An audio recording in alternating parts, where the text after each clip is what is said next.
pessoal, aqui quem fala é o professor João Rafael, do Programa de Pós-Graduação em Física da UFCG. Hoje nós vamos continuar nosso curso de Mecânica Quântica 3, cobrindo o conteúdo da aula 7. Nessa aula nós vamos abordar os conceitos da solução do oscilador harmônico quântico e também da partícula livre. Então vou começar falando sobre alguns aspectos desse problema do oscilador harmônico quântico que a gente já tinha iniciado a resolução lá na aula 6. Certo? Então hoje eu vou mostrar para vocês a solução via método de Frobenius, tá ok? Então na aula 6 a gente tinha visto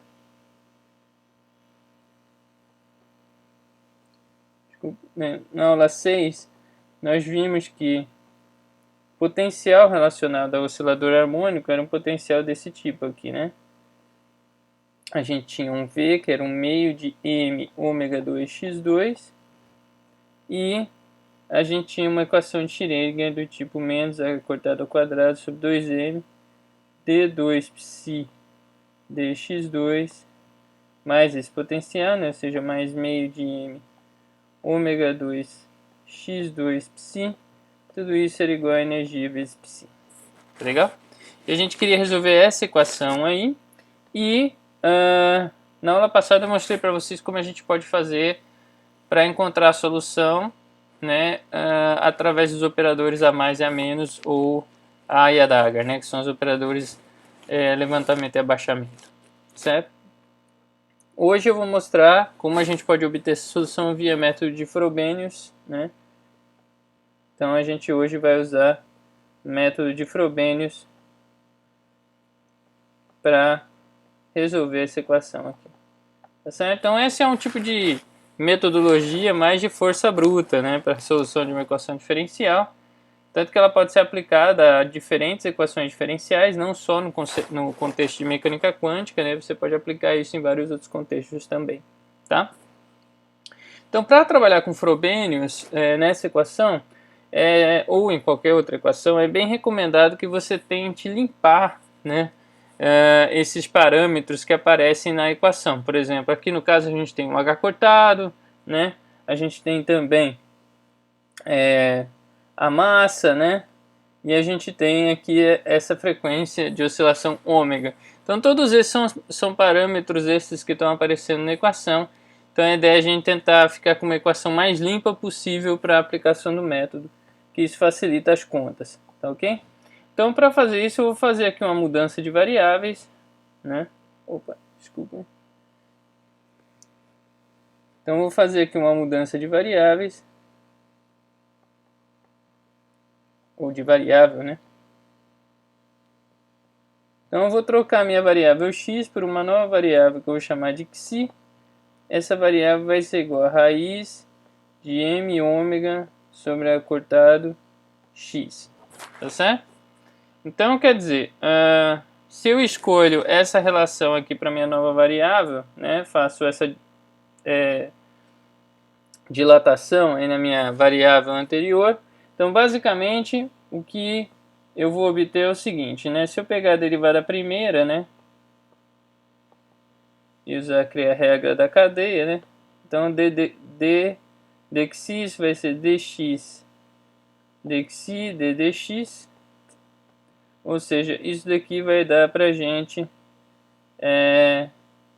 raiz de h cortado sobre m ômega ddx, certo? E consequentemente, quer dizer, a derivada segunda, né? d2 dx2, isso vai ser igual a h cortado ao quadrado sobre desculpem, cortado ao quadrado não, h cortado sobre m ômega vezes d2 dx2, ok? Então quer dizer, se a gente então fizer a troca de d2 dx2 por m ômega sobre h cortado d2 dx2, e claro, né, se lá aqui no nosso termo referente ao potencial, que era meio de m ômega x ao quadrado, isso daqui agora vai virar meio de m ômega, e o x, né, como a gente viu aqui, ó, vai ser h cortado sobre m ômega psi, Daqui vai ficar um H cortado. Aqui é um ômega 2, desculpe. Sobre M ômega Psi2. Então esse M corta com esse M, esse ômega corta com esse ômega, né?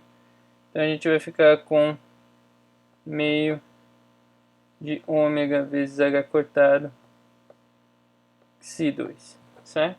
Então a gente pode pegar isso e substituir lá na nossa equação de Schrödinger, né? E a gente vai encontrar a seguinte relação, né? Então a gente vai ter, ó, menos H cortado ao quadrado, multiplicando esse primeiro termo aqui, né? Ó, esse termo aqui que era o nosso D2 dx2. Então a gente vai ficar com menos M ômega vezes H cortado, né? Ok? Sobre 2M. Então esse M aqui já corta com esse, certo? Vezes D2 dx2, multiplicando psi, tá ok? Mais esse termo aqui, mais meio de H cortado ômega psi2 vezes psi. Isso tudo é igual a E vezes psi, certo? Então a gente vai ficar com o mesmo fator aqui multiplicativo, né? Vocês estão percebendo, ó? A gente tem aqui esse fator que é ômega H cortado sobre 2 aqui, ômega H cortado sobre 2 aqui. Então a gente pode passar tudo isso multiplicando, né, o lado de lá da equação, e a gente vai ficar simplesmente com essa relação aqui, né? Então a gente vai ter D2 dx2 psi, passando esse cara para o lado de lá, esse menos, né? Então esse daqui, ou, bom, pode deixar o menos aqui também, se quiser, tudo bem. Então passando isso daqui para o lado de lá, isso daqui vai ficar E menos que se do... Oh, desculpa, E não. Aqui vamos chamar esse cara de K menos que C2 vezes psi, onde esse K ele vai ser o que? Ele vai ser 2 E sobre H cortado ômega, né? Tá certo? Ok? Então a gente vai ficar com essa equação aqui, certo? Que é uma equação bem mais limpa do que o que a gente tinha antes para resolver, tá certo? Onde esse psi aqui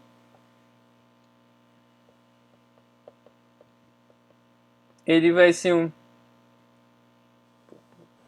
Tá difícil hoje. Onde esse psi aqui ele vai ser um psi de xi, tá certo? Agora, né? Por causa da mudança de variável que a gente fez. Tá ok? Então, antes de procurar a solução para essa equação, vamos tentar obter uma solução para um regime assintótico aqui. Então, vamos pegar aqui um regime onde K seja muito menor do que xi, certo? Então, se K for muito menor do que xi, tá ok? Então, esse é um regime de baixas energias, certo? Né? Porque o K é proporcional à energia, né? Então, isso é um regime para energias pequenas. Então, para isso, a gente tem que essa equação aí em cima vai ficar menos D2 psi dxi2.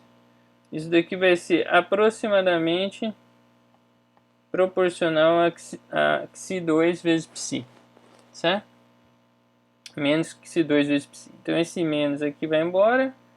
E aí, a solução disso daqui, né, vai ser psi vai ser igual a uma exponencial de menos que si ao quadrado sobre 2.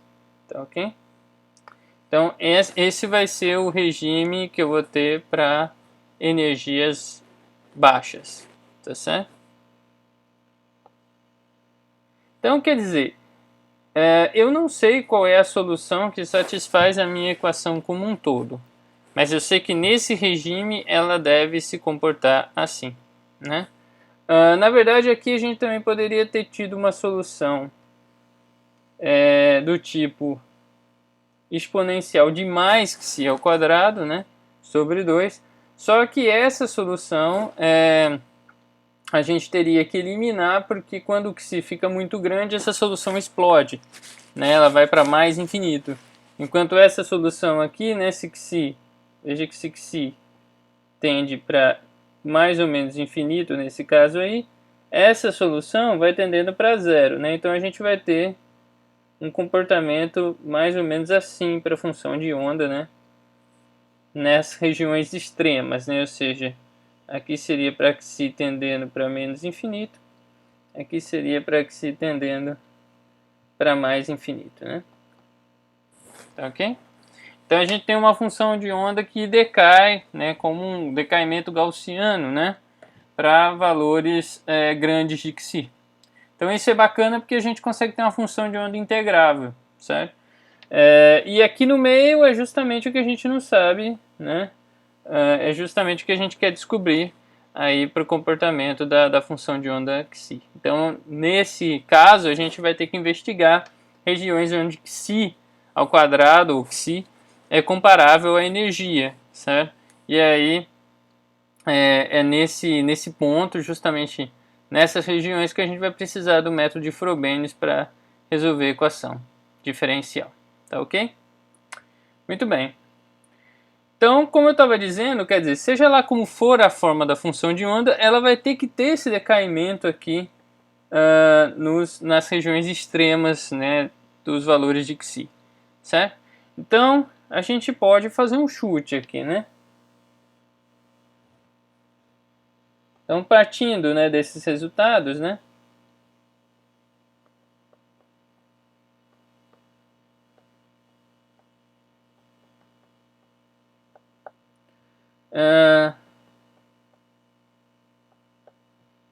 a gente pode propor, né,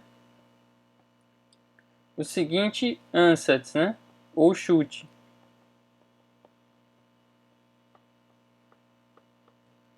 Então,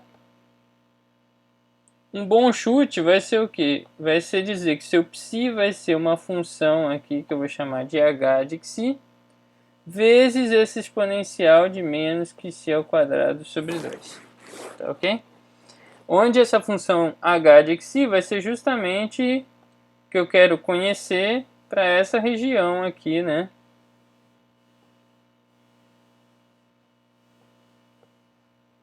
De incógnita, tá certo? Então, a forma desse h de xi é justamente o que eu quero para essa região aí de incógnita, tá ok? Muito bem, então vamos usar esse ansatz e substituir ele na nossa equação, que voltando aqui só para vocês lembrarem, era essa daqui, né? Menos d2 psi dxi2, isso daqui era igual a k menos xi2 psi, tá certo? Então, eu vou precisar saber quanto vale a derivada segunda de xi. Então, para isso, eu vou primeiro calcular a derivada primeira do psi em relação a xi, certo? Então, a gente tem aqui d psi dxi, derivada primeira desse cara vai dar o quê? Vai te dar um h', né, que vai ser a derivada do h em relação a xi aqui, certo? Vezes essa exponencial.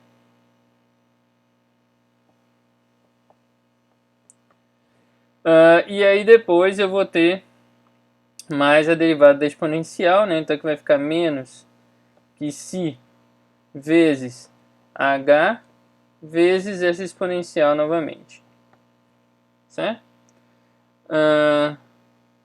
Então essa vai ser a derivada do psi em relação a xi. Aí eu tenho que derivar isso mais uma vez para obter a derivada segunda. Então a derivada segunda, né?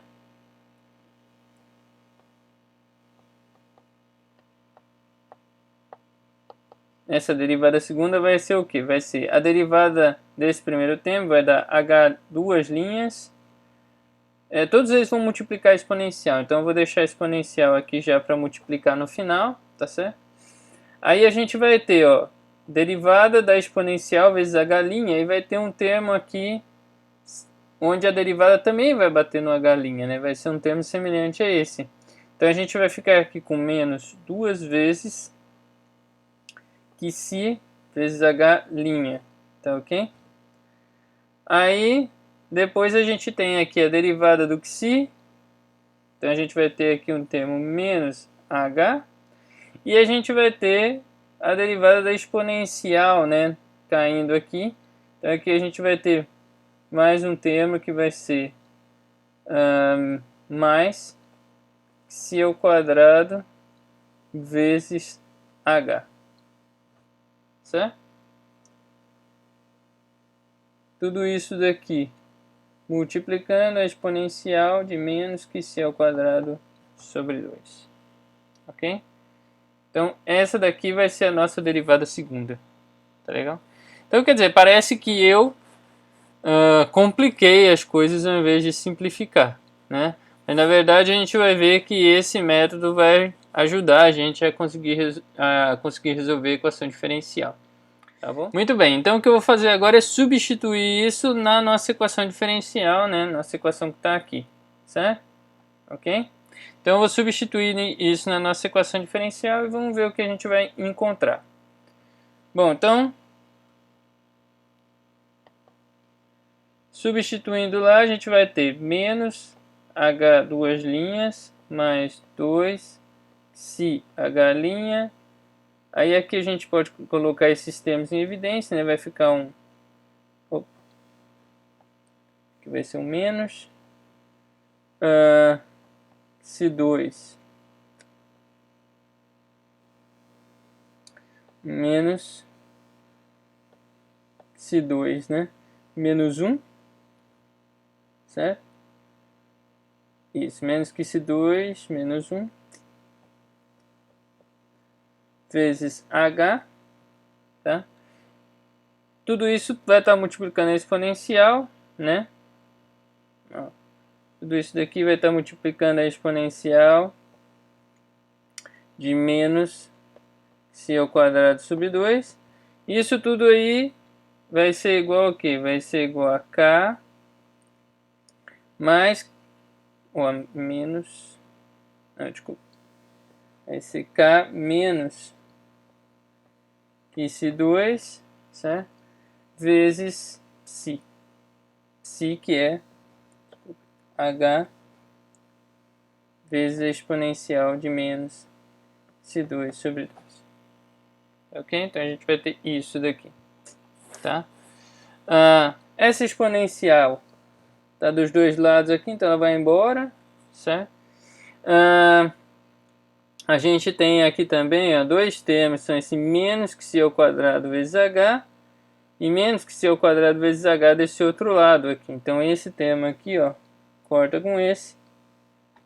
Ok? Então a gente vai ficar com uma equação desse tipo aqui no final. Tá? Então a gente vai ficar com menos h duas linhas mais 2 xi h' mais h menos k vezes h. Isso daqui vai ser igual a 0. Então a gente pode reescrever isso daqui assim, né? H duas linhas menos 2 xi h'. E aqui a gente vai ficar com mais k menos 1 vezes h. Isso daqui vai ser igual a 0. Tá? Então essa vai ser a nova equação que a gente vai ter para resolver agora. Próximo passo, então, para resolver essa equação é a gente supor que a solução para h pode ser escrita em termos de uma série de potências, certo? Então, vamos supor que a gente tenha o nosso h de xi seja algo do tipo um somatório em j, variando de 0 até infinito, de AJ vezes J, vezes xi elevado a J. Tá ok? Então, a gente vai supor que o H de xi pode ser uma série de potências em xi. Tá ok? Onde a gente precisa determinar quem são esses coeficientes AJ, e ao determinar esses coeficientes, a gente vai conseguir, ou pode conseguir, né? Na verdade, uma forma funcional para essa série infinita aí, né? e aí obter uma forma para a solução de H de Xi, tá certo? Então, essa é a ideia essencial do método de Frobenius. Então, é buscar por uma solução do tipo uma série de potências. Então, okay? Esse é o tipo mais simples de Frobenius que a gente pode usar. Existem outros tipos de Frobenius, né, que são mais sofisticados. Vocês podem dar uma olhada sobre variações desse método em livros de física matemática, como no livro do Butkov, por exemplo. Tá ok? Bom, então, usando essa relação, a gente pode substituir isso na nossa equação diferencial aqui em cima, certo? Então a gente vai precisar novamente da derivada primeira e da derivada segunda para fazer essa substituição. Mas é fácil aqui, né? Que tendo essa relação, a derivada primeira, h', vai ser um somatório j variando de 0 até infinito, de aj vezes j, se elevado a j menos 1, e h duas linhas vai ser um somatório de j variando de 0 até infinito, de aj vezes j vezes j menos 1, que se elevado a j menos 2, certo? Então, essas vão ser as relações para as derivadas primeira e segunda. Então, o que a gente vai fazer agora é substituir isso dentro daquela equação e a gente vai ficar com a seguinte expressão, tá? Então, vamos lá, devagar. Então, a gente vai ter a derivada segunda aqui, somatório em j. Eu ainda estou colocando essas variações do j, certo? Para a gente poder ver como é que isso vai se comportar, né? Depois da substituição dessas séries de potência aí na nossa equação diferencial. Então, o primeiro ingrediente é a derivada segunda, a gente vai ter um aj vezes j menos 1, que se elevado a j menos 2, certo? Esse é esse primeiro termo. Aí a gente tem menos 2, que se h'. Então, aqui vai ficar menos 2 vezes somatório em j. Eu já vou jogar esse que se que está multiplicando lá para dentro, tá? Então aqui vai ficar aj vezes j, se elevado a j, e aqui teria um menos 1 com mais 1, vai dar que se elevado a j, certo? E depois a gente tem o último termo, mais k menos 1 vezes somatório em j, variando de 0 até infinito, de aj se elevado a j. Tá ok? E tudo isso é igual a zero. Tá? Então, essa vai ser... Opa, expandi demais aqui. Essa vai ser a equação que a gente obtém, né, após substituição desses somatórios aí. Tá ok? Bom, agora veja só o seguinte, né? Quando a gente vai trabalhar com esse método, né, com o método de Frobenius, o que a gente espera conseguir? A gente espera conseguir informação sobre quem são esses coeficientes AJ aqui em cima, tá certo? Então é isso que a gente espera obter. Para obter esses coeficientes, a gente precisa derivar as famosas relações de recorrência. E essas relações de recorrência devem dar para a gente uma forma específica de valores para os coeficientes que satisfaçam a equação diferencial e que sejam válidas independentemente da forma ou da potência, né, do Xi, certo? Então, por isso, a gente precisa tentar obter uma relação para esses coeficientes para uma forma geral de Xi, tá ok? Para fazer isso, o que a gente precisa fazer na prática? Tá vendo que aqui a gente tem nesse primeiro termo aqui, ó, nós temos um Xi elevado a j menos 2, tá vendo? E esses outros X's aqui estão elevados à potência j. Esse daqui e esse daqui. Então, para esses dois termos, a gente já tem como colocar essa somatória em evidência e o Xi elevado a j em evidência.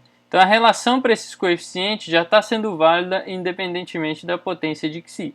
Mas isso não é verdade quando a gente olha para esse termo aqui, tá? Porque ele está uma potência que é duas vezes ou duas ordens, né, menor do que a potência desses outros termos que eu destaquei aqui em amarelo. Tá ok?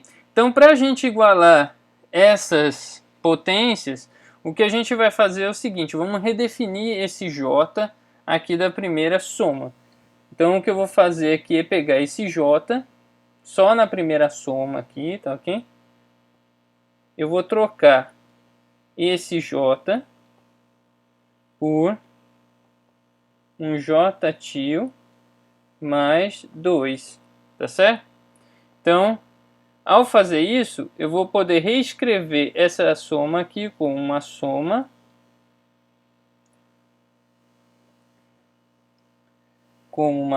tá? Agora essa soma vai ser uma soma em J tio e não em J. E quando o J vale 0, ó, o J tio vai valer menos 2, né? Então, o J tio começa de menos 2, vai até infinito. Aí a gente tem um A, J aqui vai passar a ser J tio, então a gente vai ter um J tio mais 2 vezes J tio mais 2, que vai ser esse J, e o J menos 1 vai ficar um J tio mais 1, certo? Vezes a exponencial,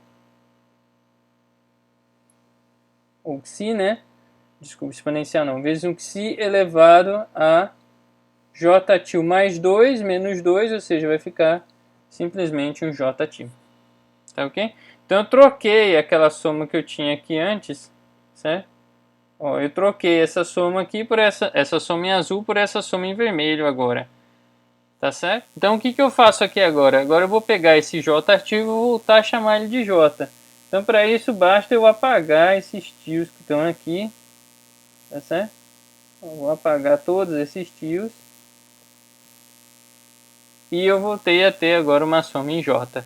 Só que agora, ó, a diferença é que essa soma aqui em azul, ela começava de 0, e a minha soma aqui em vermelho agora está começando de menos 2. Tá ok? Então, para poder colocar isso numa forma geral, eu vou precisar pegar os dois primeiros termos dessa somatória, ou seja, o termo para j igual a menos 2 e o termo para j igual a menos 1, e depois pegar a somatória começando de 0. Então eu vou reescrever só essa somatória aqui, tá, gente? Depois a gente volta para aquela equação lá. Então eu vou reescrever essa somatória aqui assim, ó. Pegando o primeiro termo, a gente vai ter quando o j for menos 2, a gente vai ter um a de menos 2 com mais 2 aqui vai dar a 0, vezes, aí aqui a gente vai ficar com menos 2 mais 2, esse termo vai dar 0, e aqui a gente vai ter outras coisas, né? Que a gente pode substituir aqui o menos 2, mas como esse termo aqui vai dar 0, eu já sei automaticamente que tudo isso aqui vai embora, vai ser igual a 0. Aí depois eu vou ter o termo para j igual a menos 1. Então eu vou ficar com mais a, agora o j é menos 1, então aqui vai ficar um menos 1 mais 2, ou seja, vai ficar 1 vezes menos 1 mais 2, isso daqui também vai dar 1, e aqui vai ficar menos 1 mais 1 vezes esse xi elevado a menos 1. Então, esse termo aqui também dá 0, ó. Consequentemente, tudo isso vai embora. E aí eu vou ter mais uma somatória com o j variando de 0 até infinito desses termos aí agora. AJ mais 2, J mais 2, J mais 1 e Xi elevado a J. Tá ok? Muito bem, então os dois primeiros termos que eu tinha dessa somatória em vermelho, ó, já desapareceram. Ou seja, a gente já sabe que esse resultado aqui, né, para a relação de recorrência, vai ter como coeficientes independentes, né, nessa relação o nosso coeficiente A0 e o coeficiente A1. Tá ok? Então esses dois coeficientes vão ser independentes na relação de recorrência. E o resto dos outros coeficientes que sobreviverem, né, eles vão estar correlacionados por uma relação de recorrência, como a gente vai obter aqui agora. Tá ok? Então, substituindo essa soma em vermelho aqui de volta na nossa equação em azul, essa equação grande que eu tinha aqui em cima, ó, a gente vai ficar com o seguinte resultado, ok? Opa.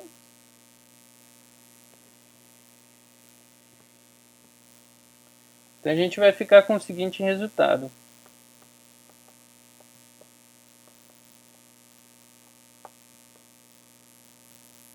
Então aqui a gente vai ter essa somatória.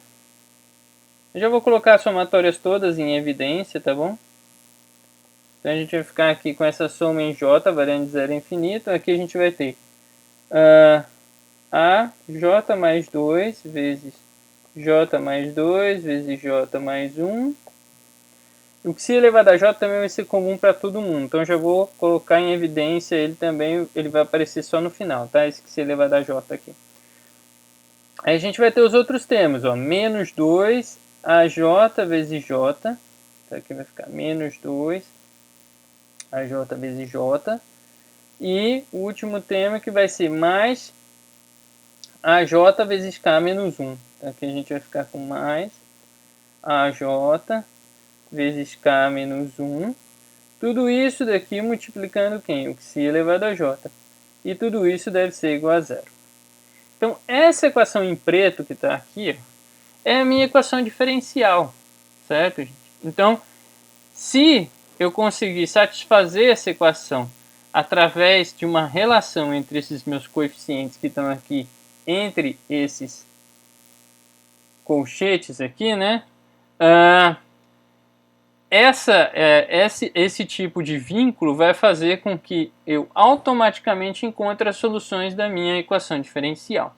Okay? Então, o vínculo entre os coeficientes é o que representa a solução da minha equação diferencial. Tá certo? Então, veja só o que vai acontecer, né? Então, a gente quer que isso daqui seja válido independentemente da potência de Xi. Certo? Então, qualquer que seja a potência de Xi, eu quero que essa relação sempre seja válida. Consequentemente, quer dizer, para isso ser válido independente da potência de Xi, esse termo que está entre parênteses deve ser igual a zero.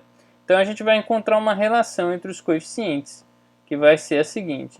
O AJ mais 2 vai ter que ser igual ao quê? Ele vai ser igual a J mais 1 menos K sobre J mais 2, J mais 1, vezes... aqui é um 2J, desculpe. Vezes AJ. Tá bom? Então, se os meus coeficientes, né, lá para a minha série de potências, obedecerem essa relação de recorrência, automaticamente a minha equação diferencial vai ser satisfeita. Então, automaticamente eu tenho a solução. Tá ok? Então, essa daqui é a chamada relação de recorrência para os coeficientes dessa equação diferencial do oscilador harmônico. É claro que se você mudar a equação diferencial, você vai ter outra relação de recorrência, né, para os seus coeficientes. Tá certo? Ok? Então, uma outra característica que a gente pode ver dessa relação de recorrência, né, diretamente, é que a gente pode obter quem são os coeficientes, né, lá da minha expansão em série a partir dos coeficientes independentes que eu tinha falado ali em cima, dos coeficientes A0 e A1. Então, se vocês olharem, os coeficientes pares são obtidos a partir de A0. E os coeficientes ímpares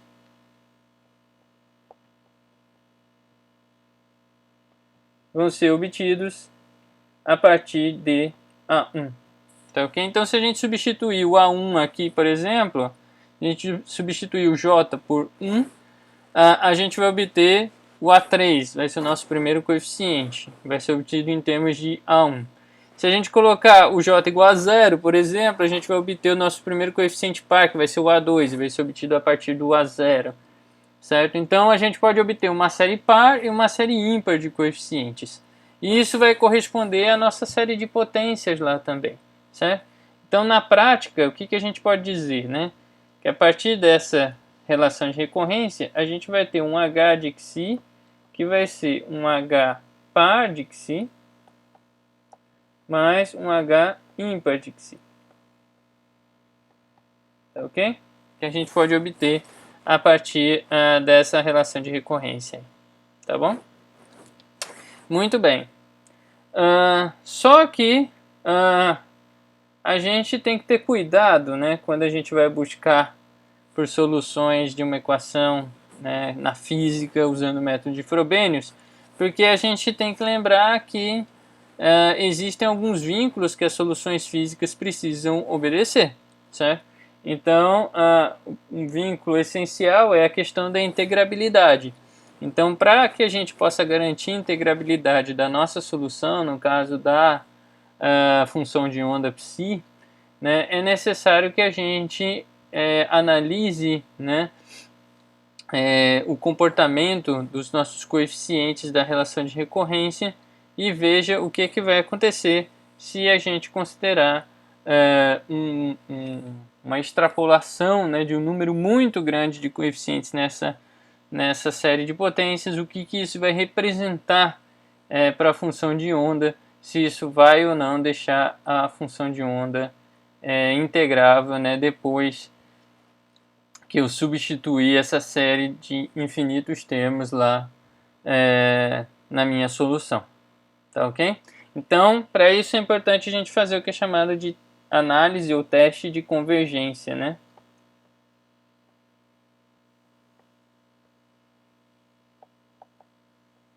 Então, como é que funciona esse teste de convergência? Eu vou pegar uma aproximação aqui de J muito grande, né? Então, eu vou pegar uma aproximação aqui de J tendendo a infinito, ou seja, a minha série com um número muito grande de termos, certo? Ok? E vamos ver o que acontece, né?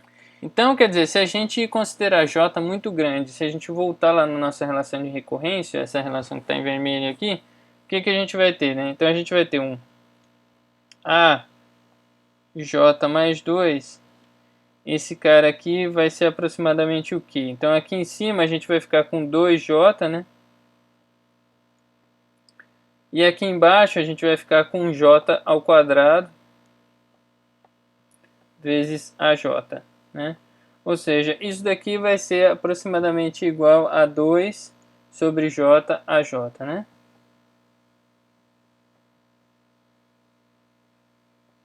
Tá certo? Muito bem. Então, se a gente trocar o J por J menos 2, na equação aí em cima, a gente vai obter o seguinte, né? Que AJ vai ser aproximadamente igual ao que? A 2 sobre J menos 2 a J menos 2. Tá certo? Então, por exemplo, né? Assim. E aí, se a gente pegar e trocar de novo nessa equação aqui o J por J menos 2 novamente, a gente vai ter que o AJ menos 2, isso daqui vai ser aproximadamente igual a 2 sobre J menos 4 a J menos 4. Então a gente pode pegar esse resultado aqui, ó, agora, e substituir ele de volta aqui em cima, no AJ menos 2, tá ok? Então o que a gente vai obter aqui é o seguinte, é que o AJ vai ser aproximadamente o que? 2 sobre J menos 2 vezes 2 sobre J menos 4 a J menos J menos 4. Certo? E aí a gente pode ficar repetindo esse processo de forma sucessiva até que a gente encontre o nosso menor valor possível de coeficiente, né, que seria o A0, certo? Então, no final das contas, a gente vai ter o seguinte, né, que o AJ... Então, o que a gente vai ficar é com o seguinte, a gente pode pegar esse 2 que está aqui em cima, passar ele dividindo essas frações. Então, a gente vai ficar que isso daqui vai ser aproximadamente igual a 1 sobre J sobre 2 menos 1, 1 sobre J sobre 2 menos 2, vezes a J menos 4, e assim vai. Então a gente vai ficar com esse termo aí em cima, certo? Aí isso daqui, como eu falei, a gente pode ir repetindo várias e várias vezes até você chegar no seu menor valor possível de J. E eu vou colocar então, vou reescrever esse cara aqui assim, ó. Isso daqui eu vou reescrever como 1 sobre J sobre 2, vezes tudo isso, vezes uma constante, que eu vou chamar de C, tá? Então, esses termos aqui estão se referindo, eu estou importando aqui a informação do último termo, certo? Associado a essa a relação de recorrência, né, entre os coeficientes para J grande. E aí a gente vai ter esses termos aqui, ó, 1 sobre J sobre 2 menos 1, vezes 1 sobre J sobre 2 menos 2, e assim sucessivamente até chegar no nosso coeficiente a zero aqui, que eu já estou normalizando com essa constante C, tá? Então, isso sucessivamente até chegar no nosso último coeficiente, tá ok? Então, isso daqui a gente pode reescrever, ou seja, até chegar aqui em 1 sobre 1, tá ok? Então, isso daqui a gente pode reescrever dessa forma aqui, né?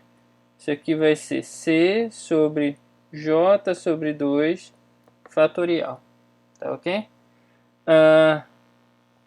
Então, esse vai ser o comportamento do AJ quando eu considerar valores muito grandes de J. Tá legal? Bom, aí o que eu vou fazer? Eu vou pegar isso e substituir de volta lá na minha solução. Então lembra que a gente tinha H, psi, era o que? Era somatório em J, né? De AJ, psi elevado a J. Então, se a gente está considerando essa expansão para J muito grande, isso daqui vai ficar somatório em J dessa constante C sobre J sobre 2 fatorial psi elevado a J. Tá certo? Então, eu posso trocar aqui o J por 2J, e isso daqui vai ser, se essa série aqui for uma série que tem infinitos termos, né, dentro dessa série, então isso daqui vai ser exatamente equivalente a uma exponencial, a expansão, né, em série de uma exponencial de xi ao quadrado. Tá ok?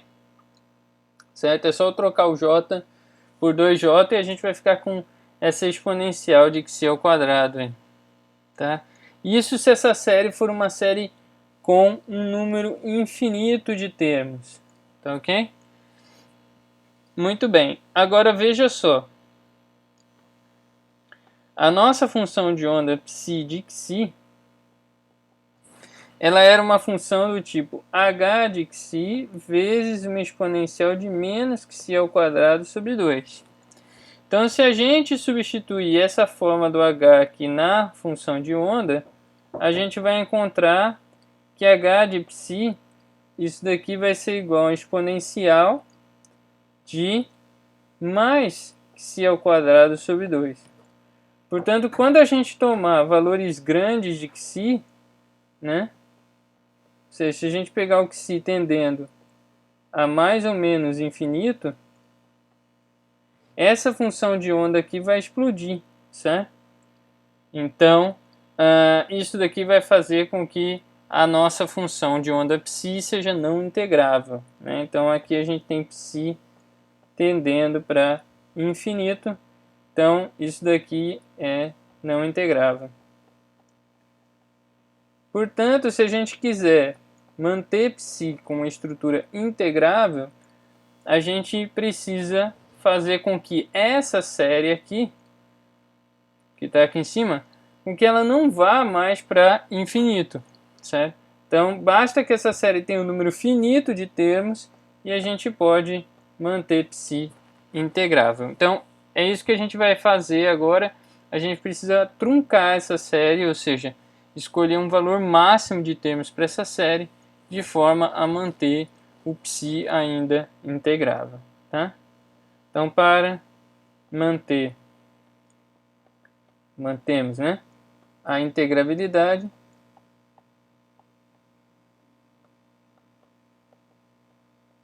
precisamos truncar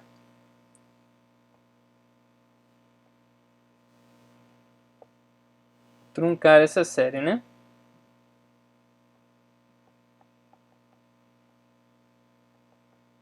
Tá ok? Então, esse procedimento vai fazer com que a gente tenha uma solução finita aí para a nossa equação diferencial. Muito bem, então, já que a gente tem que truncar essa série, certo? Como é que a gente vai fazer então? Então, ao invés de a gente ter uma série agora indo de 0 até infinito, o que a gente vai fazer agora é trocar essa série j indo até um valor máximo aqui,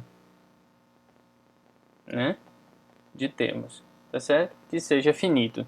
Então, o fato da gente trocar essa série que vai de 0 a infinito para uma série que vai até um valor máximo, vai fazer com que a gente não possa reescrever essa somatória aqui, tá, sobre o xj, né, de c sobre j sobre 2 fatorial vezes xj, como essa exponencial de xi ao quadrado. E desse modo, a gente sempre vai ter convergência, né, para a nossa função de onda, tá ok? Porque aí lá nos extremos, o que vai acontecer? A gente vai ter o domínio, né, daquela exponencial de menos que xi ao quadrado sobre 2 e a função de onda vai ser integrável, tá certo?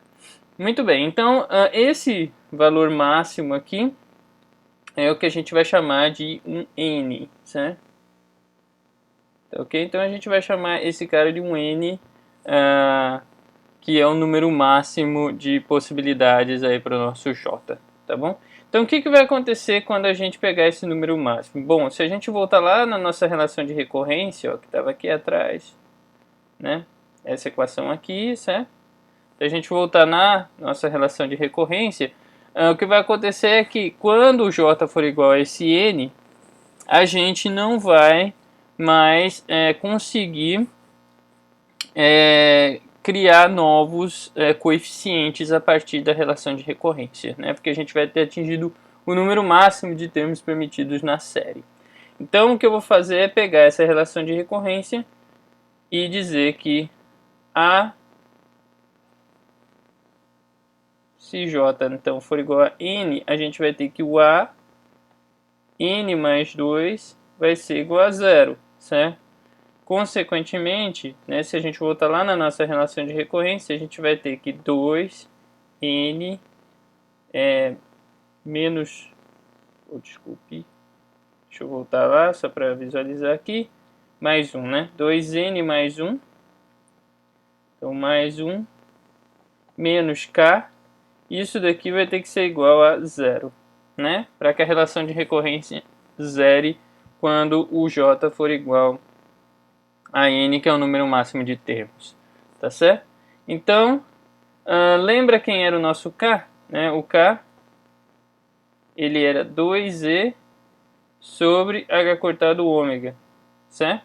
Então, o que eu vou fazer agora é substituir esse cara aqui e eu vou achar um vínculo, né, para a energia do sistema. Então, eu vou ter aqui que k vai ter que ser igual a 2n mais 1. Então, isso daqui vai ter que ser igual a 2e sobre h cortado ômega. Tá ok? E aí a gente pode isolar a energia. Então, E vai ser igual a h cortado ômega, que multiplica n mais meio. Tá certo?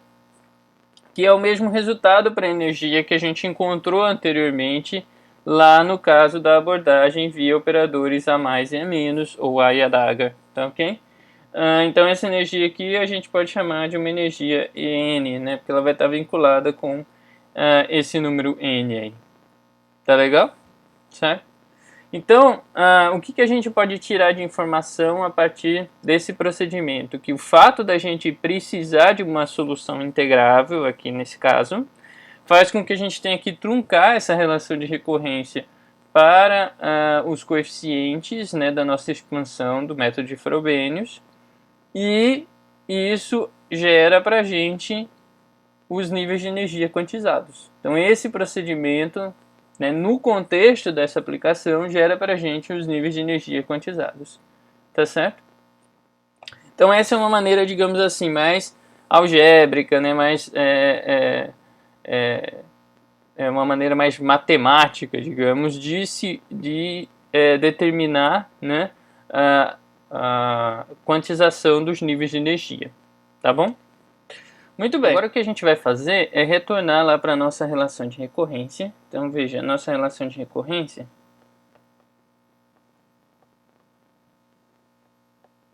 era uma coisa assim, né? A gente tinha o nosso AJ mais 2, dizer que era 2J mais 1 menos K sobre J mais 2, J mais 1 vezes AJ. Certo? Essa era a nossa relação de recorrência, né? Para essa equação diferencial do oscilador harmônico. Então o que eu vou fazer aqui é trocar o meu K agora, ó, por essa equação que eu tenho aqui em cima. A gente encontrou que o K vale 2N mais 1. Então eu vou substituir isso daqui lá. Então eu vou ter que AJ mais 2. Isso aqui vai ficar 2J mais 1 menos 2N menos 1 sobre J mais 2, J mais 1, tudo isso multiplicando a J.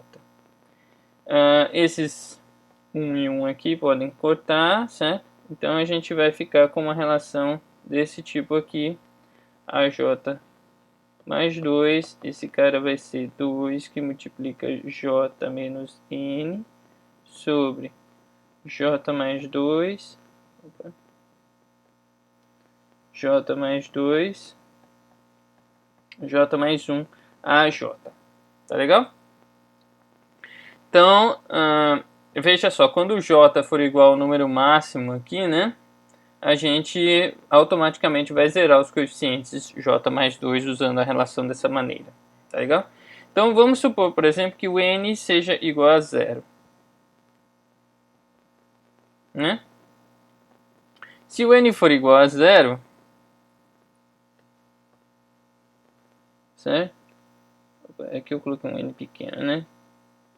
Então se o Nzão for igual a 0, o que vai acontecer, né? Se a gente substituir isso nessa equação aqui, a gente vai ter AJ mais 2 vai ser igual a 2J sobre J mais 2, J mais 1, a J.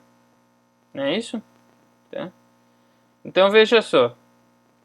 Agora, se o N é 0, a gente sabe que o J máximo vai ser igual a 0. Né?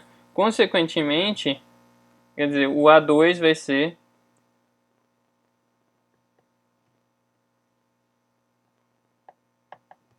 igual a 0 porque o J, o valor máximo de J aqui permitido vai ser 0.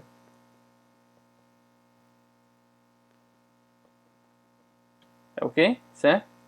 Então, isso significa que automaticamente a gente vai eliminar todos esses coeficientes aí, né? Tá ok? E o único coeficiente que vai sobreviver vai ser o A0, certo?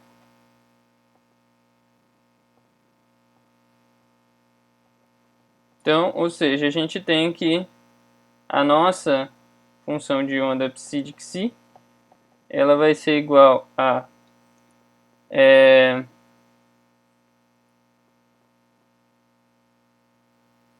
a nossa função de onda psi de xi, deixa eu só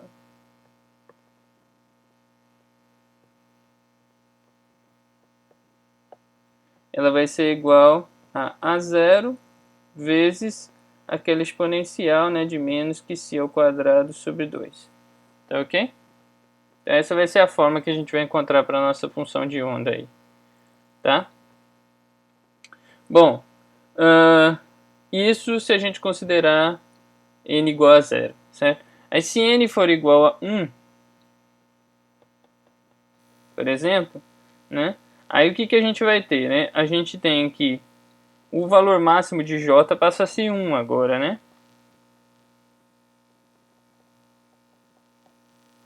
Então, essencialmente, a gente poderia ter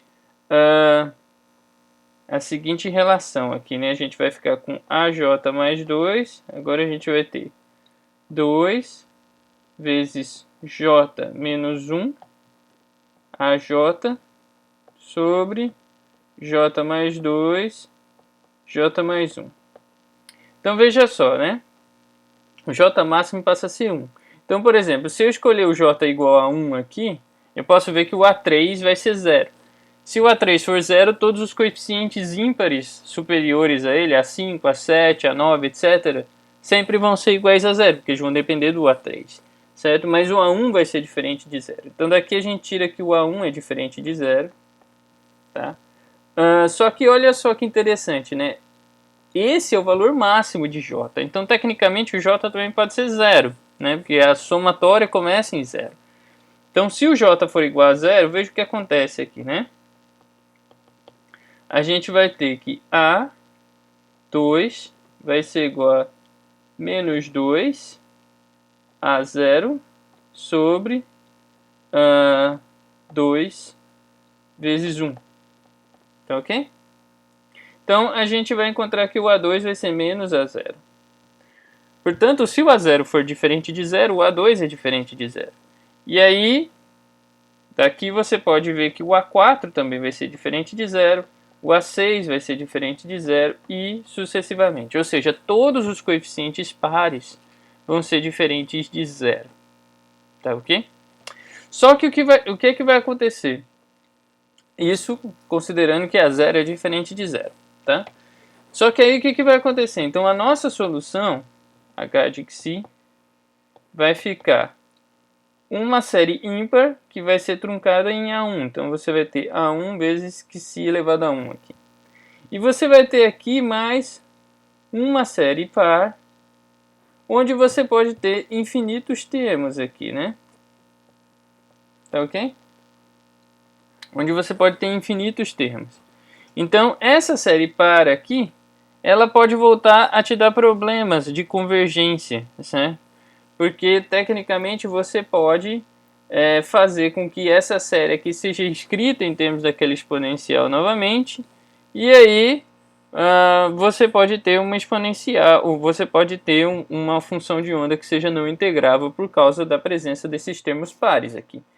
Então, isso quer dizer o seguinte, que a gente precisa zerar isso daqui. Então, isso daqui tem que ir para zero, para que a gente tenha uma função integrável, uma função de onda integrável. Para a gente zerar isso daí, basta a gente fazer A0 igual a 0. Então, se a gente considerar A0 igual a 0 dentro dessa série par, todos os termos vão desaparecer, porque todos eles dependem de A0 por causa da relação de recorrência. Tá? E aí a gente vai ficar com um único termo para a nossa série, que vai ser esse termo ímpar aí, A1 vezes xi elevado a 1, certo? Então, desse modo aqui, a nossa função de onda passa a ser A1 vezes xi vezes a nossa exponencial de menos xi ao quadrado sobre 2. E aí a gente não tem problema de convergência nesse caso, tá bom? Bom, se a gente pegar o n igual a 2, a gente vai ter o mesmo problema, só que agora para a série ímpar. Então, ao invés da a série par, ela vai ser truncada, mas a série ímpar não é mais truncada. E aí a gente pode novamente ter problema de convergência por causa da série ímpar, que pode explodir. Então, para que a para que a função de onda continue integrável, vai ser necessário a gente fazer A1 igual a 0. Então, quando a gente estiver trabalhando com n par, a gente só vai ter termos pares para a nossa função de onda. E quando a gente estiver trabalhando com n ímpar, a gente só vai ter uma série ímpar, né, de potências ímpares para a nossa função de onda, tá certo? Então, ora A1 vai ter que ser igual a zero, ora A0 vai ter que ser igual a zero para que a série fique truncada, né? Porque não adianta nada eu truncar a parte ímpar da série, como a gente fez aqui em cima, né?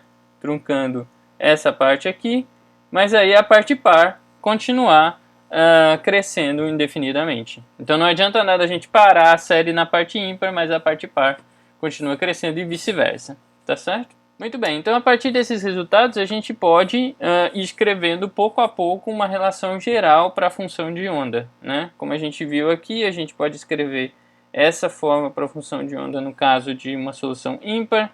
A gente tinha aqui em cima a forma para a função de onda no caso de uma solução par, dada por essa equação aqui, certo?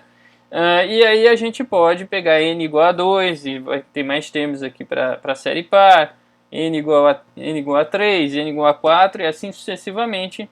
E esses coeficientes aqui vão seguir um padrão já bem conhecido na matemática e também na física. Eles vão obedecer uma família de polinômios, né, que é chamada de polinômios de Hermite, certo? Então a gente pode escrever que, em geral, a solução para o oscilador harmônico... Opa, desculpe.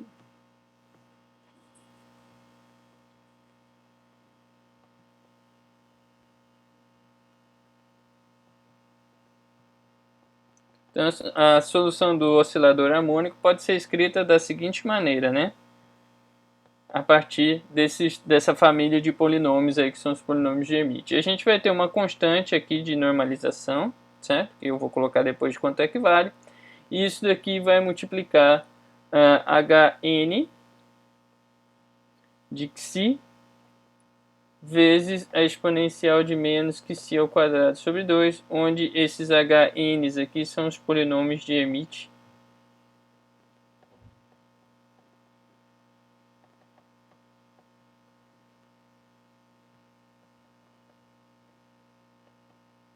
Tá? E esses polinômios já são tabelados, bastante conhecidos, e essa constante An vale m h cortado sobre, m ômega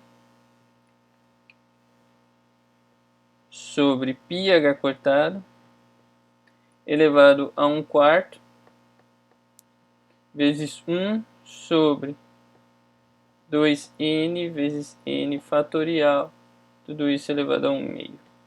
Tá? Então essa vai ser a constante de normalização aí para a nossa função de onda do oscilador harmônico. E esse resultado bate com aquilo que a gente encontrou na abordagem de operadores de escada, né? Que nós vimos na aula passada, na aula 6. Tá bom? Bom, então assim a gente encerra a questão do oscilador harmônico. Eu só antes de fechar completamente, eu só gostaria de dizer o seguinte, que como a gente pode observar, nesse caso a gente tem um potencial, né? Lembra, o potencial do oscilador harmônico era desse tipo aqui, certo? É uma parábola, né? Pode ser infinitamente grande. E aí a gente tem, então, a partícula confinada dentro dessa região. E isso vai resultar em níveis de energia discretos, com um espectro diferente, claro, da partícula no poço, que é um potencial bem mais simples do que esse. Mas aqui a gente só vai ter estados ligados,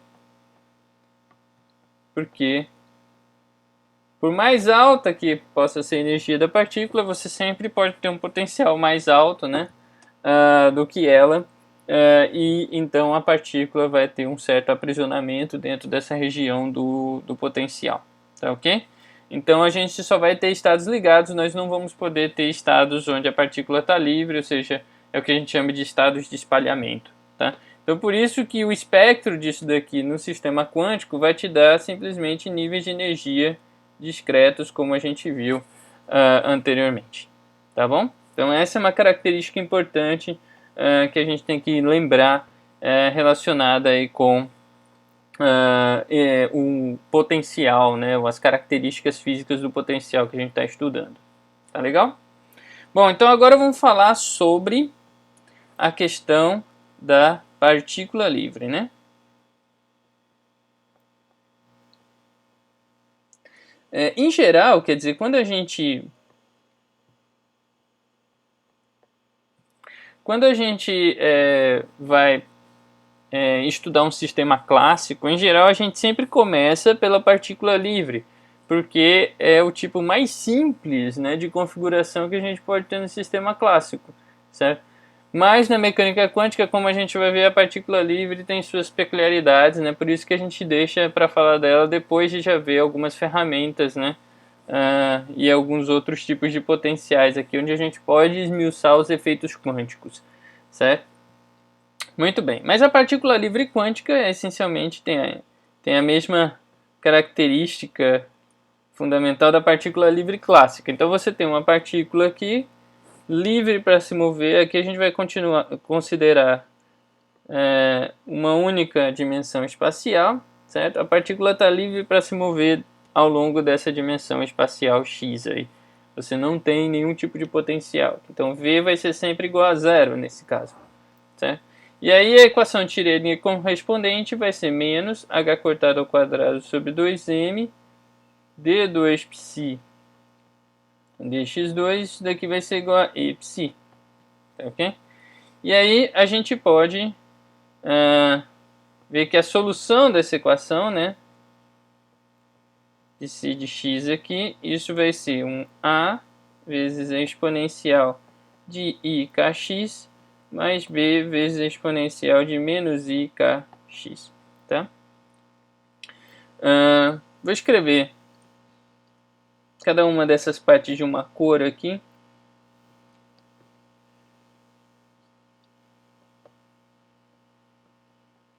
Tá? Para a gente poder entender o que cada uma delas representa, certo? Onde esse K aqui vai ser raiz de 2me sobre h cortado ao quadrado, tá legal? Bom, essa solução é bem semelhante com soluções que a gente já achou, por exemplo, lá no caso da partícula na caixa, só que lá a gente preferiu trabalhar com senos e cossenos ao invés de trabalhar com as exponenciais de kx. Bom, senos e cossenos podem ser escritos em termos dessas funções exponenciais, né, através da relação de Euler, certo? Mas tem horas que é mais conveniente você trabalhar com essa forma exponencial e tem horas que é mais conveniente trabalhar com soluções tipo seno e cosseno. Isso vai depender das características de contorno do seu problema, certo? No caso do poço, por exemplo, foi mais conveniente para a gente trabalhar com senos e cossenos. Por quê? Porque a gente tinha uma condição de contorno ali que era a posição da barreira do poço, tá ok? Nesse caso, como a gente tem uma partícula livre, é mais conveniente trabalhar com essa notação em termos das exponenciais do que com senos e cossenos, tá ok? E a gente já vai ver por que disso, porque a relação dessas exponenciais com a parte temporal da solução vai dar para a gente essencialmente, ou vai indicar para a gente o movimento da partícula, tá ok? Muito bem, então essa daqui é somente a parte espacial da solução da equação de Schrödinger. Lembra que a solução da equação de Schrödinger mesmo tem também a parte temporal, né? Então a gente pode reescrever como solução que isso daqui vai ser um a elevado a ikx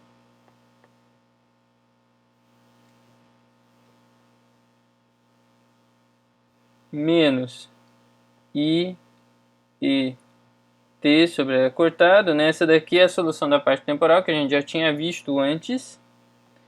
E aqui a gente vai ter mais b elevado a ikx, ou menos ikx, menos i e t sobre h cortado. Tá? Então, essa função psi aí é o que a gente chama de solução do tipo onda viajante ou onda livre, né? Tá ok? E é uma função do tipo kx, mais ou menos e, aqui no caso, e sobre h cortado vezes t, tá ok? Então, essa solução, ou seja, quando você gerar, por exemplo, uma onda associada a essa solução, ela vai ter uma forma, né, ela vai manter essa forma ao longo da sua evolução temporal, tá ok? se deslocando no espaço, né? Então a forma é mantida por quê, essencialmente, né? Então você tem uma onda, e essa onda sempre tem o mesmo formato, né? Em toda a região espacial, né? Por exemplo, digamos que a gente tem uma onda aqui está a nossa dimensão x, né? Então a gente pode ter uma onda aqui, por exemplo, certo? E uma outra onda aqui. E essas ondas vão sempre manter o mesmo formato, né? Evoluindo dentro dessa dimensão espacial. Tá, ok? Então isso acontece fisicamente por quê? Porque a gente está supondo que não existe nenhum tipo de interação com um potencial nesse caso, certo? Que possa alterar o formato da onda, ou seja, a partícula é livre, né? Ou a onda é livre, né? Lembra que há uma dualidade entre onda e partícula, né? Na mecânica quântica. Então quando você fala que a partícula é livre, você está dizendo essencialmente também que a onda, né, que representa aquela partícula é livre, certo? Então a gente não vai ter nenhum tipo de interação que possa causar uma mudança no comportamento da partícula, na sua dinâmica, nas suas características. Tá ok? Muito bem. Agora a questão é, essa onda azul está indo para x positivo ou para x negativo? E a onda preta está indo para x positivo ou para x negativo? Então, como esse expoente aqui, esse expoente, né, que está aqui e aqui, esses caras é que me dizem, né, como é a propagação dessa onda, certo? Como é que ela vai evoluir no tempo e no espaço, tá ok? Mas o que eu sei é que a forma dessa onda é constante, então qualquer um desses dois expoentes deve ser igual a uma constante, né? Então a gente tem o seguinte aqui, que I, ou que Kx é mais ou menos, né? E sobre h cortado t, isso daqui deve ser igual a uma constante, certo? Para que a forma da onda seja mantida.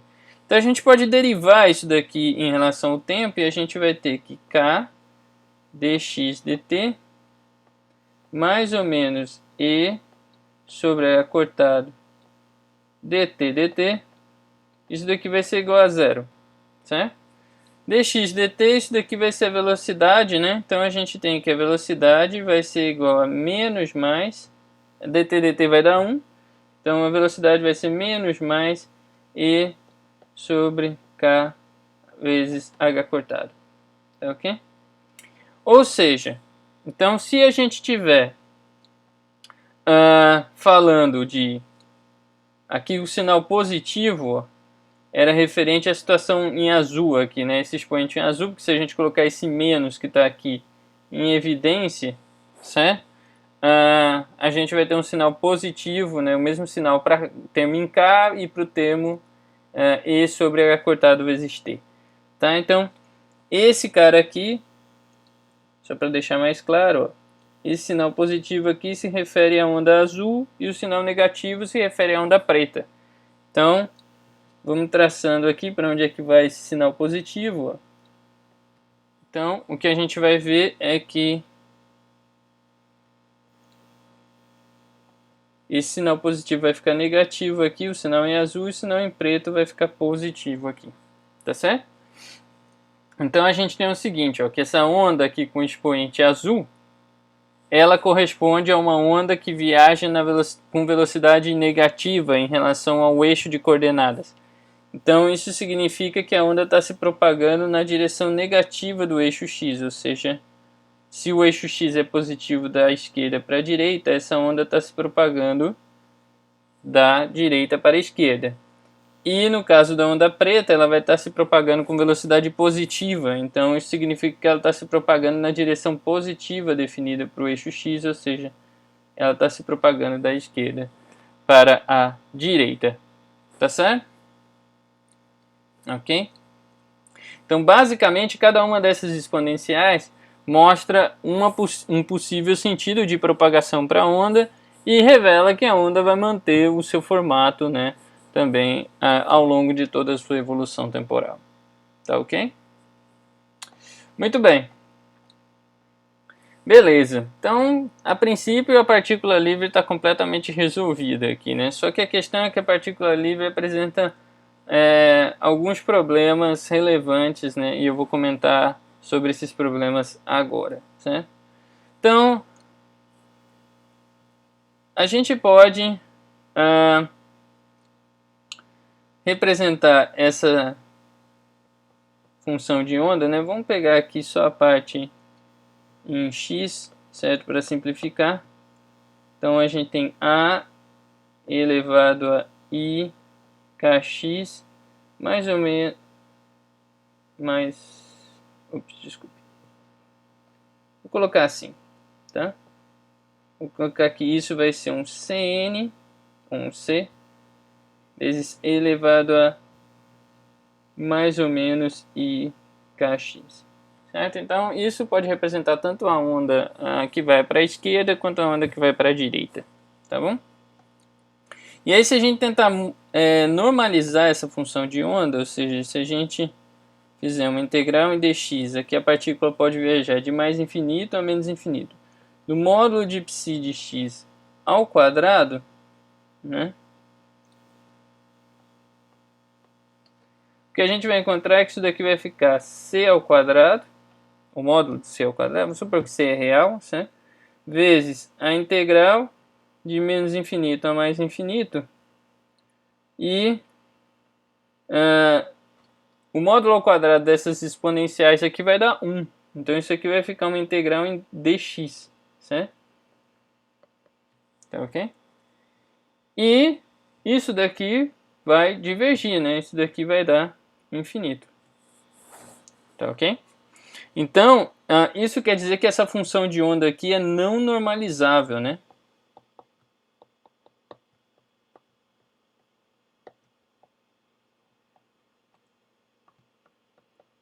E isso é um problema, porque se ela não é normalizável, então a gente não pode usar ela para descrever a distribuição de probabilidade, né? Porque é como se você tivesse uma distribuição de probabilidade infinita, infinitamente alta, né? De encontrar a partícula em qualquer região do espaço aí, certo? Ok? Então, isso daqui gera um problema que a gente não consegue ter uma descrição probabilística apropriada para a função de onda, né? Ok? Então esse é o primeiro problema que a gente tem para partícula livre, tá certo? O segundo problema que a gente vai ter para partícula livre é a questão do que é chamado de velocidade clássica e do que é chamado de velocidade quântica, né, associado à propagação dessas ondas aí, tá? Então vai ser o problema de quanto vale a velocidade de propagação das ondas. Esse vai ser o nosso segundo problema que eu vou mostrar agora aqui para vocês. Então, nesse outro problema, que a gente vai usar um resultado que a gente já encontrou aqui antes, que é essa velocidade que está aqui em cima, certo? Para as nossas ondas viajantes aí, né? Que obedece à equação de Schrödinger. Então, veja que a velocidade aqui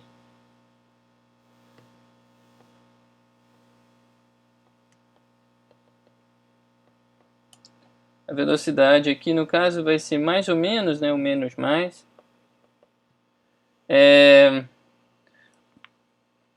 E sobre K vezes H, certo? Vezes H cortado. E o K, mas o K depende de E também, tá? Não pode esquecer disso. O K, ele é raiz, né, de 2ME sobre H cortado ao quadrado. Então, se a gente substituir isso daqui aqui, a gente vai encontrar que V vale o quê? Menos mais. Aí aqui a gente vai ter esse H cortado aqui cortando com esse H cortado, né? Vai ficar um 2M embaixo. E a gente vai ter uma raiz de E em cima. Então isso aqui vai dar raiz de E sobre 2M. Certo? Depois de simplificar. Tá ok? Beleza? Então isso é o que a gente vai chamar de velocidade quântica, né? Eu denotar pela velocidade quântica porque ela foi obtida a partir da solução da equação de Schrödinger. Tá certo? Bom, mas aí o que acontece é o seguinte, né? Essa velocidade depende, olha só do que ela vai depender. Ela depende da energia da partícula e da massa, né? energia e massa aqui vão ser quantidades observáveis, porque lembra que isso é uma solução, né, de estado estacionário da equação de Schrödinger, portanto a energia, né, que a gente obtém como solução da equação de Schrödinger, né, ela vai ser um observável, certo? E a massa da partícula também. Então essa velocidade é uma velocidade observável, tá certo? Mas um outro tipo de velocidade observável, né, seria o que a gente pode chamar por analogia como velocidade clássica da partícula, tá ok? Que seria o quê? Bom, a gente sabe que a energia cinética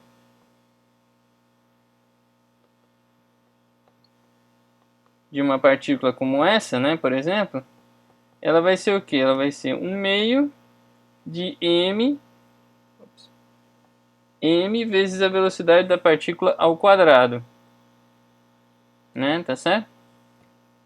Então, daqui a gente tem o seguinte, que a velocidade da partícula deve ser igual ao quê?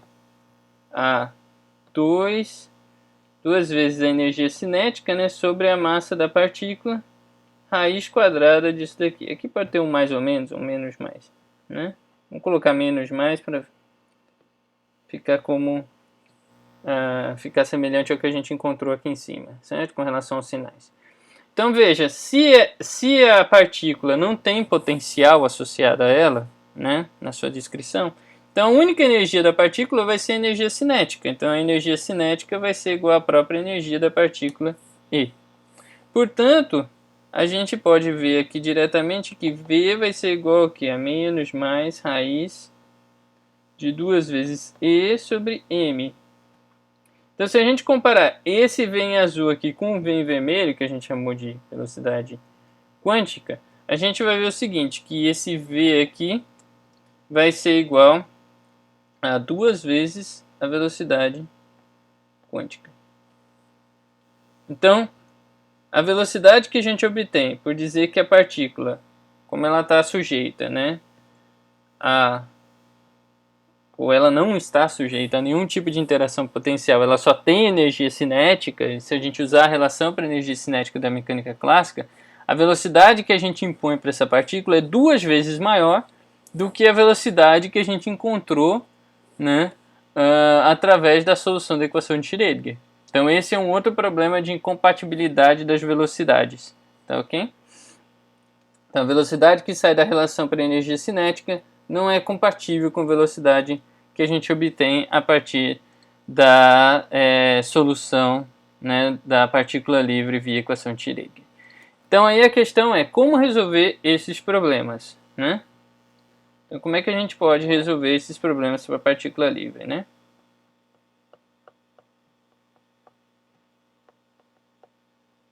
Bom, então é por isso, né, como eu estava dizendo, que a gente acaba deixando para estudar a partícula livre depois de estudar alguns potenciais quânticos, como o problema do potencial poço infinito e do oscilador harmônico, porque a gente tem problemas aqui elementares, né, com a questão da propagação da partícula livre numa dinâmica quântica. Tá, okay? Então, para resolver esses problemas, o que a gente vai fazer é usar o conceito de pacote de onda, tá ok? Então, para trabalhar com pacotes de onda, né, ou definir o que vai ser um pacote de onda, o que eu vou fazer aqui é pegar minha solução com dependência temporal. Então aqui eu vou reescrever ela assim, ó, C vezes uma exponencial de I que multiplica Kx menos H cortado sobre 2M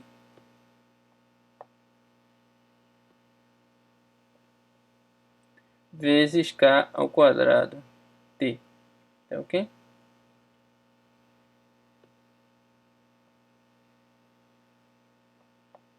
Tá? Onde, lembra, o K era raiz, o K ao quadrado, né, era 2ME sobre H cortado ao quadrado. Tá? Então a gente vai recuperar justamente aquele resultado que a gente já tinha, certo? E aqui a gente está considerando só a onda que está se propagando no sentido positivo do eixo, mas é claro, essa abordagem aqui pode ser estendida para a onda se propagando no sentido negativo do eixo também. Basta a gente trocar E por menos E, certo? E a gente vai obter o mesmo resultado, tá bom? Então, com essa relação a gente tem uma abordagem geral aí, né, para descrição desse tipo de propagação da partícula livre, tá bom? Muito bem. Então, eu posso ainda generalizar um pouco mais essa solução, porque como a minha equação ela é uma equação linear, então combinações lineares das soluções também vão ser solução, certo? Então eu vou poder reescrever isso daqui como sendo uma somatória em K de um C de K vezes um E elevado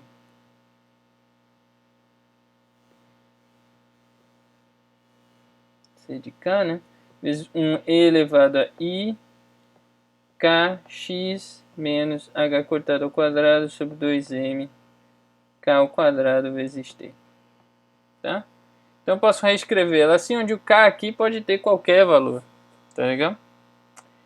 Mas isso daqui ainda não muda os problemas que eu tinha, né? Porque agora a única questão é que eu vou achar os mesmos problemas, só que com essa combinação linear. Tá legal? Então, para mudar de fato alguma coisa, o que eu vou fazer é um limite disso, né, no contínuo. Tá? Então, se a gente fizer a passagem dessa função de onda para o caso contínuo, a gente vai ter um psi de x e t contínuo agora, que eu vou reescrever como sendo 1 sobre 2π, ou raiz de 2π, né? Onde isso daqui é só uma constante de normalização, tá? Para me ajudar a fazer contas com esse tipo de solução. Vezes uma integral, agora aquela soma vai virar uma integral, sobre dk. Aqueles ck's que eu tinha vão virar uma função de k, que eu vou chamar aqui de um φ de k, certo? Vezes aquela exponencial de i kx menos h cortado ao quadrado sobre 2m, desculpe, h cortado sobre 2m, k ao quadrado t, tá? Então, dessa maneira, né, usando essa notação, eu vou ter agora uma função de onda contínua representando essa partícula livre, tá bom? Então, aqui o K pode, né, variar infinitesimalmente, então isso daqui já não vai ser mais uma única onda viajando. Eu vou ter um conjunto de ondas viajando agora, é isso daqui que eu vou chamar de pacote de onda, certo? Então esse cara aqui é o que eu vou chamar de pacote de onda. Ou de ondas, né? Certo?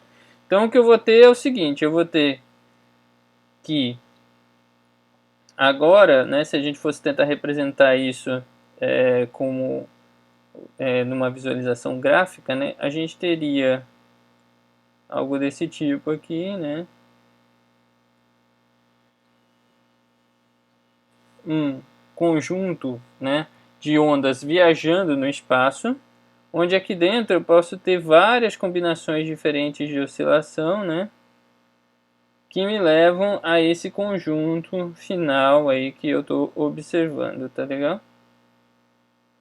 Né? Então eu posso aqui ter várias combinações de oscilação, né, para me levar a esse conjunto que eu estou observando, que é o meu pacote de ondas. Tá ok? Certo? Então, é isso que eu quero representar fisicamente agora como proposta para resolver os problemas que nós encontramos. Então, quando a gente fala de um conjunto de ondas agora viajando, então a gente, ao invés de se referir a uma única onda viajante, a gente vai se referir a um grupo de ondas viajantes.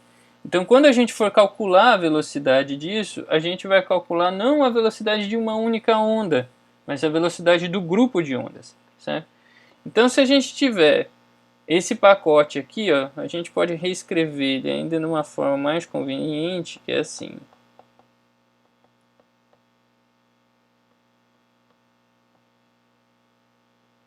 Esse dk aqui também pode variar de menos infinito a mais infinito, tá? Você pode ter infinitos valores para o k. Então aqui você tem φ de k vezes um exponencial de i kx menos ômega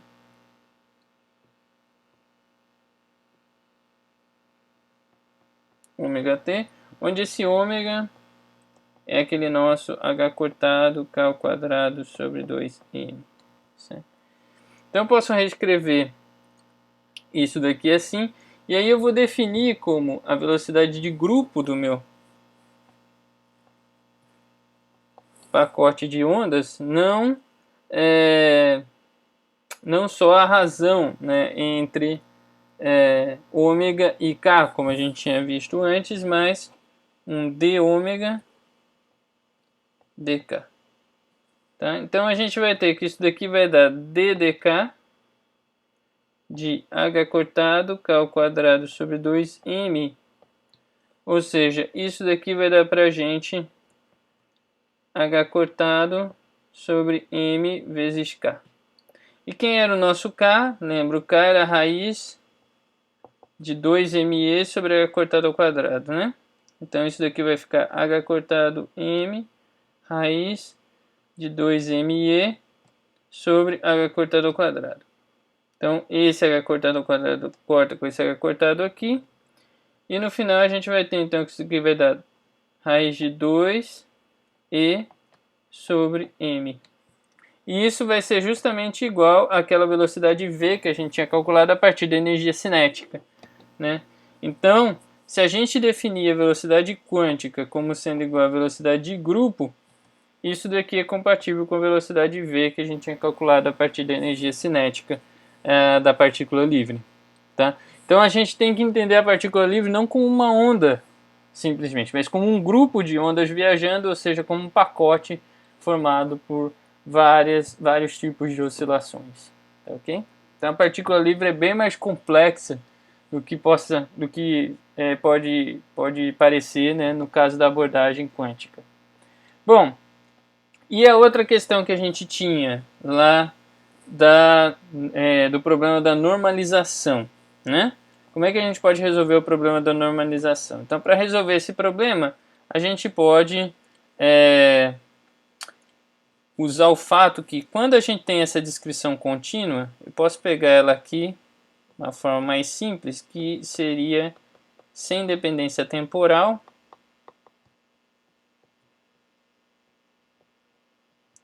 Então, sem dependência temporal, a gente ficaria com isso daqui, né? Elevado a i, simplesmente ikx dk, certo? Então, essa forma aqui é uma forma que a gente tem de escrever psi de x a partir de uma integral em k, certo? Mas é possível inverter isso e escrever φ de k a partir de uma integral em x, né? Usando o conceito de transformada de Fourier inversa. Então a gente tem que φ de k, esse cara vai ser 1 sobre raiz de 2π, integral de menos infinito a mais infinito, dx de psi de x vezes e elevado a menos i kx. Então é possível fazer essa inversão usando a transformada de Fourier inversa, então aqui é o truque de Fourier, certo?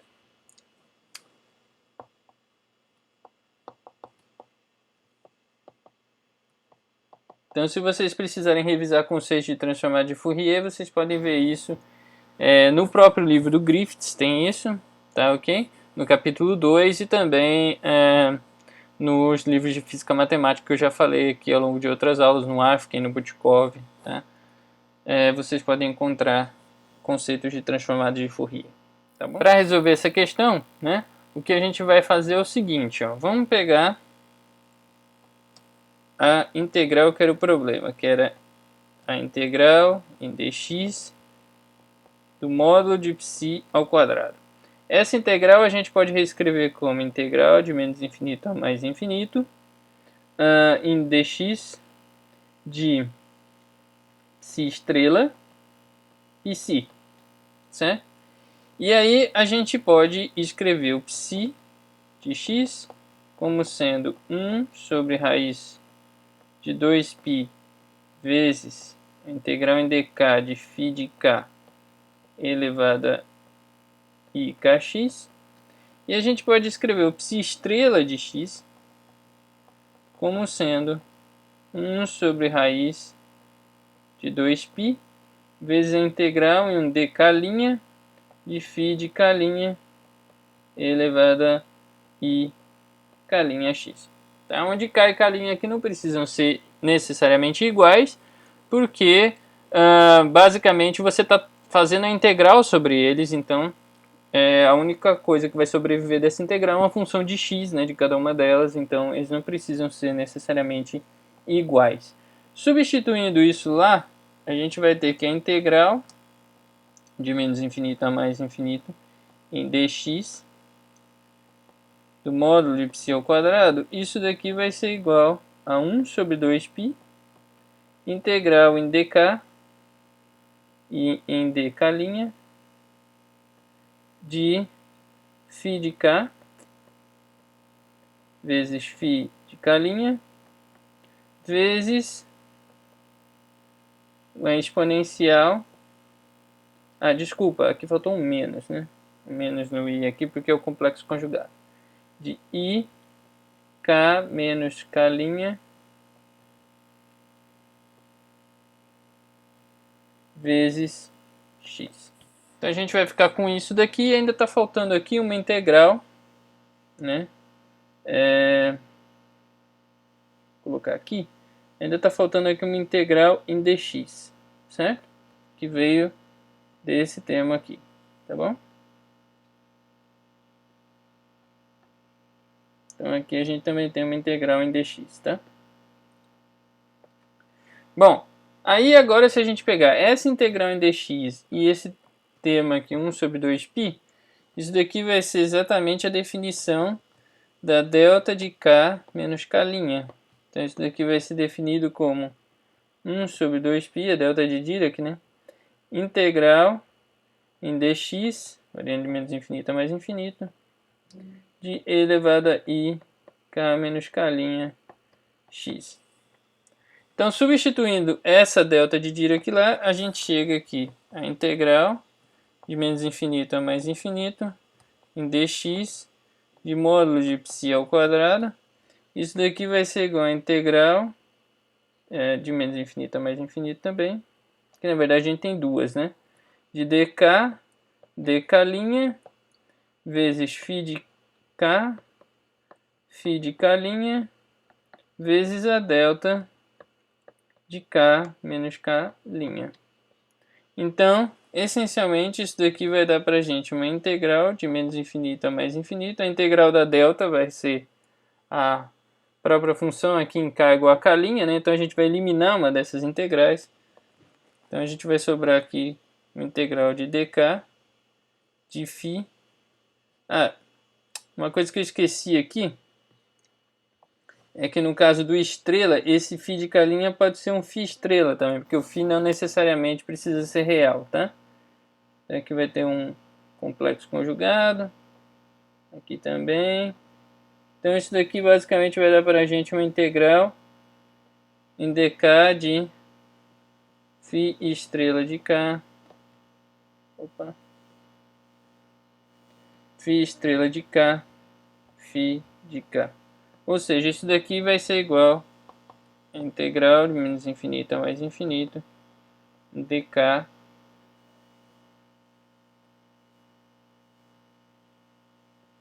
vezes o módulo de φ de k ao quadrado. Tá ok? Então esse resultado aqui, né, revela que ao invés da gente ter agora uma integral não normalizável quando a gente considera as ondas em separado, né? No caso de um pacote de onda, vai haver uma correlação entre a normalização da função de onda φ e da transformada inversa da função de onda psi e da sua transformada de Fourier inversa φ de k, tá certo? e dessa forma a gente consegue evitar ou contornar a questão da função de onda não ser normalizável, né, quando a gente considera a propagação de uma partícula livre. Tá ok? Certo? Então, se o módulo de φ de k ao quadrado for igual a 1, né, essa integral, automaticamente o módulo de ψ ao quadrado também, ou a integral do módulo de ψ ao quadrado também vai ser igual a 1, e a gente vai ter uma correspondência entre as densidades de probabilidade. Tá legal? Então essa é a forma que a gente pode usar para resolver a questão do problema da normalização e recuperarmos um bom comportamento aí para a nossa partícula livre. Bom, então com isso eu encerro o conteúdo da aula 7, certo? Na nossa próxima aula, na aula 8, nós vamos falar sobre o potencial tipo delta de Dirac e também o potencial tipo poço quadrado, finalizando assim os estudos sobre soluções da equação de Schrödinger em uma dimensão. Eu vou mostrar para vocês também como é que a gente pode encontrar estados ligados e estados de espalhamento, né, quando a gente considera potenciais desse tipo aí, como a delta e o poço finito ou a barreira finita, né, tá certo? Então, esses são exemplos bem interessantes para a gente tentar extrair propriedades quânticas, né, analogias com mecânica clássica, novos efeitos vão aparecer. Então, espero que vocês continuem motivados para que a gente siga aí no nosso estudo sobre mecânica quântica 3. Muito obrigado até aqui, nós nos vemos na próxima aula.